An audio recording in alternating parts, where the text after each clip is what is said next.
ఈ రోజు ప్రతి ఒక్క మధ్యతరగతి గృహిణి చాలా రకాల కష్టాలు ఫేస్ చేస్తున్నారు. దీనికి మెయిన్ రీజన్ ఏంటంటే మనం ఏదైనా ఏ ప్రోడక్ట్ కొనాలన్నా ఈ రోజు అన్ని కూడా సొసైటీలో ఎక్స్పెన్సెస్ ఎక్కువ అయిపోయినాయి. కానీ మనకు వచ్చే జీతం అయి ఉండొచ్చు, మనకు వచ్చే ఆదాయం ఒకే విధంగా ఉండడం వల్ల చాలా మంది ఆర్థికంగా చాలా స్ట్రగుల్స్ ఫేస్ చేస్తున్నారు.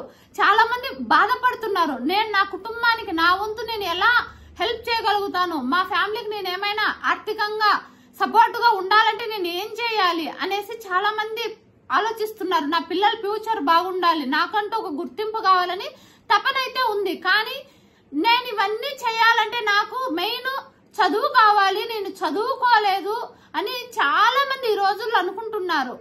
అవతల వాళ్ళు చూస్తే డిగ్రీలు చేశారు, ఎంబీఏలు చేశారు, ఎంసీఏలు చేశారు, ఎంఎస్సీ చేశారు. నేను చూస్తే ఏమీ చేయలేదు. నేను ఏం చేయాలి అనేసి చాలా మంది బాధపడుతున్నారు. చదువు లేదు